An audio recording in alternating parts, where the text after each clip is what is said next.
हम कैसे हो आप? भूगोल का पहला लेसन पढ़ा आपने, मानव भूगोल, प्रकृति और विषय क्षेत्र। उम्मीद करते हैं कि कल जो वीडियो आपने देखा था उसमें पूरा लेसन आपने पढ़ लिया था। अब भी कुछ स्टूडेंट्स ने, कुछ व्यूअर्स ने ऐसा बोला कि इसके क्वेश्चन आंसर हमें कराओ, तो इसके क्वेश्चन आंसर, ये क्वेश्चन आंसर आपको मैं करवा रहा हूं। इसकी 10 क्वेश्चन है इसके जो एक्सपेक्टेड है, इन क्वेश्चन के आंसर्स मैं आपको बताऊंगा। लेकिन इस वीडियो को देखने से पहले जिन स्टूडेंट्स ने इसके लेसन का जो डिटेल्ड वीडियो मैंने पढ़ाया था वो जिन्होंने नहीं देखा है, वो ये ऊपर जो आई बटन है उस पर क्लिक करके वो वीडियो पहले पूरा देख लें, उसके बाद भी ये प्रश्न करें तो आपके अच्छी तरह से समझ में आएंगे, वरना आपके ये प्रश्न ना तो समझ में आएंगे और ना ही आप कर पाओगे। पहली बात। दूसरी बात, ये सारे जो क्वेश्चन है आपको आप अपनी नोटबुक में क्वेश्चन लिखने हैं। क्वेश्चन नंबर 1, फिर उसका नीचे आंसर लिखना है, 2 नंबर का आंसर लिखना है, 3 का आंसर लिखना है, और क्या है इसके कोई आंसर वो अभी हम शुरू करते हैं। तो चलिए, पहला क्वेश्चन है, मानव भूगोल के जनक कौन है? जनक मैंने आपको दो बताए, तो भूगोल का जनक हिकेटियस और मानव भूगोल का जनक है फ्रेडरिक रेटजेल। Frederick Ratzel. अब इसका यह प्रश्न भी आ सकता है कि किसी जर्मन भूगोलवेता का नाम बताओ, तो आप बताओगे फ्रेडरिक रेटजेल। जे जर्मन से याद रख लेना, रेटजेल। अभी ठीक है। अगली एक परिभाषा है, मानव भूगोल चंचल मानव और अस्थायी पृथ्वी के पारस्परिक परिवर्तनशील संबंधों का संश्लेषित अध्ययन है। यह परिभाषा किसने दी है? मैंने आपको पहले बताया था कि इसको, परिभाषा को आपको याद करने के लिए 2 ही शब्द याद रखने हैं, 1 2। यानी ये जो एक्टिविटीज से रिलेटेड है, चंचल मानव और अस्थायी पृथ्वी दोनों के जो पारस्परिक परिवर्तनशील संबंध है ना, इसका और इसका, ये चंचल है, ये अस्थायी है, यानी बदलती रहती है, पर्यावरण बदलता रहता है। तो चंचल मानव भी कुछ करता है, इन दोनों का जो पारस्परिक संबंधों का जो अध्ययन है वो ही मानव भूगोल है। ऐसा किसने कहा? मैंने आपको कहा था कि कोई कोई चंचल है, वो है एलन सैंपल। इसका नाम है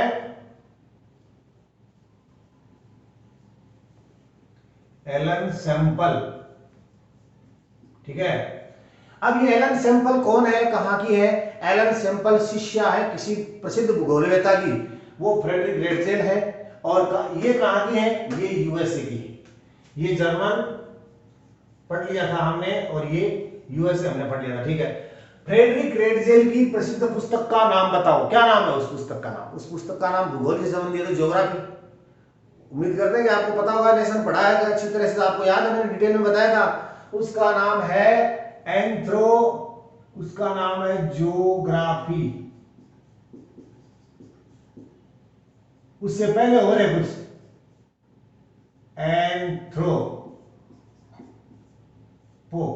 एंथ्रोपो ज्योग्राफी। और इसके अंदर क्या बताया है? इसमें ये मानवीय क्रियाओं पर वातावरण का प्रभाव, 2 चीजें हैं इसमें बताई थी। मानव की जो अनुक्रिया है उस पे वातावरण का प्रभाव, ये बताया इसने। ठीक है। अब भूगोल की 2 प्रमुख शाखाओं के नाम बताओ। भूगोल की 2 प्रमुख शाखाएं कौन कौन सी है? ये आप, बड़ा आसान सवाल है, आपको पता ही होगा अगर आपने पढ़ा है तो। नहीं पढ़ा है तो एक तो है भौतिक भूगोल और दूसरी है मानव भूगोल। भौतिक भूगोल और मानव भूगोल में नहीं लिखूंगा, आप बुक में लिख लेना। ठीक है। मानव भूगोल का प्रादुर्भाव, आविर्भाव कौन सी शताब्दी में हुआ? बड़ा डिटेल से बताया था मैंने जब आपको मतदान की उम्र होती है आपकी। कौन सी शताब्दी? 18वीं शताब्दी में हुआ था। 18वीं शताब्दी में हुआ था। ठीक है। अब ये 3 है, नियतिवाद, संभववाद, नवनियतिवाद। ये क्या है? इनके प्रवर्तक का नाम बताओ। ये चीज है। नियतिवाद क्या है? नियतिवाद एक विचारधारा, ये तीनों विचारधारा है मानव भूगोल। इसमें प्रकृति की प्रधानता होती है। आपको ये उत्तर लिख रहे हैं। मानव दास होता है इसमें। ठीक है। और इसके प्रवर्तक कौन कौन है?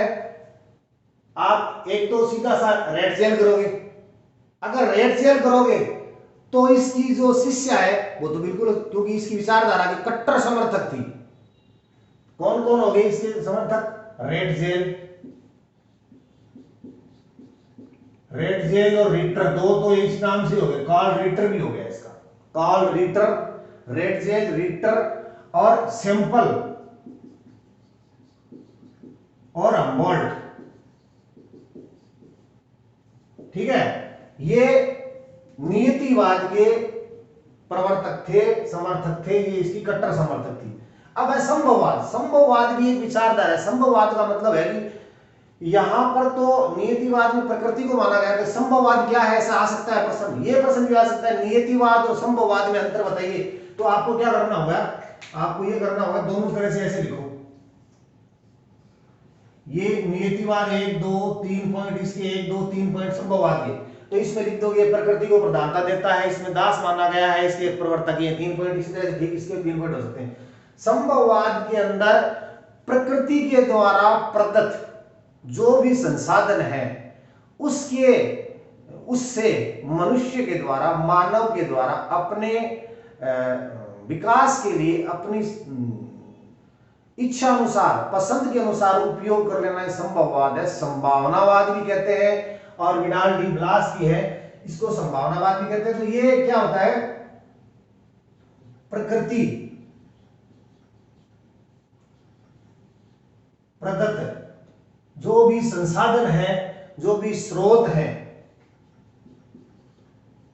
स्रोतों का मानव की पसंद से उपयोग होता है। जैसे पहले क्या होता था कि आदिवासी लोग होते थे, कृषि पर निर्भर है, किसान कृषि पर, जलवायु पर निर्भर है। देखो 3 चीजें हैं, आदिवासी कृषि पर निर्भर है, किसान जलवायु पर निर्भर है, और जहां की जैसी जलवायु होगी वहां वैसा शारीरिक बनावट होगा, तो प्रकृति पर निर्भर हो गए ना। लेकिन संभववाद के अंदर क्या हुआ?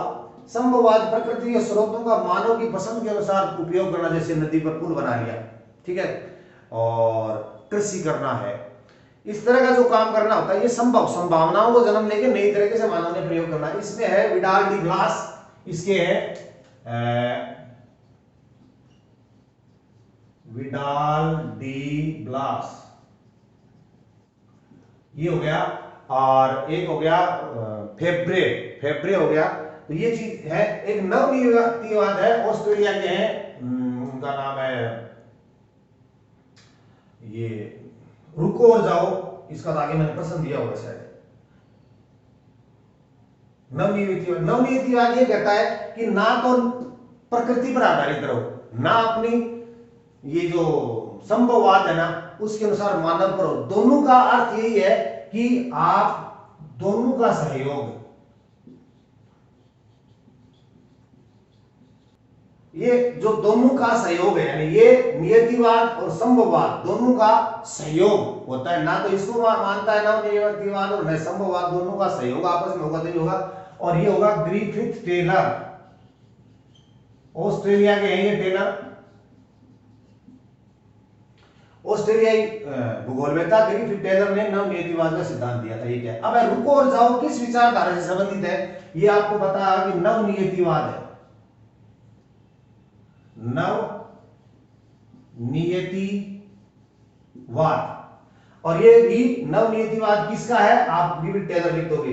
रेड जेल के अनुसार मानव भूगोल की क्या परिभाषा है? रेड जेल ने क्या परिभाषा दी थी? 2 बात बताई थी मैंने, मानव समाजों और धरातल, धरातल का मतलब प्रकृति आपस में हो गया, मानव समाजों और धरातल के बीच आपसी संबंधों का संश्लेषित अध्ययन।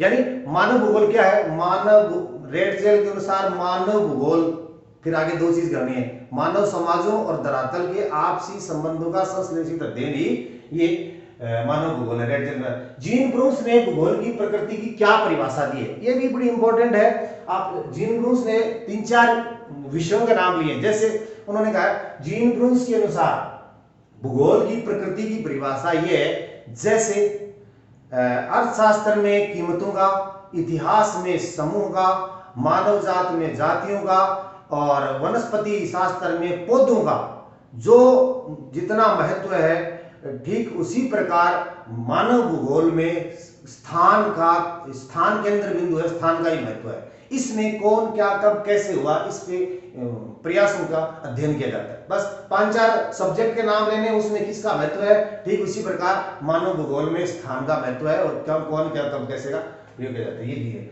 मनुष्य ने रहने के लिए घर बनाया, नदी पर पार करने के लिए पुल बनाया। इंपॉर्टेंट प्रश्न है, क्रिएटिविटी से रिलेटेड है।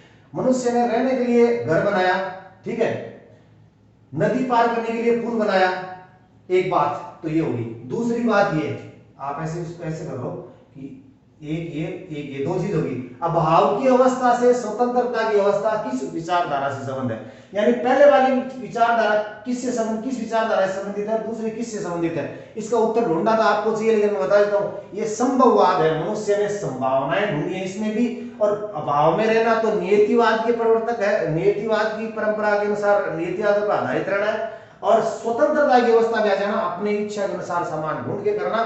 तो आप उम्मीद करते हैं कि आप ये प्रश्न अपनी नोटबुक में जरूर करेंगे। एक बार स्क्रीनशॉट ले लीजिए इसका अच्छे से,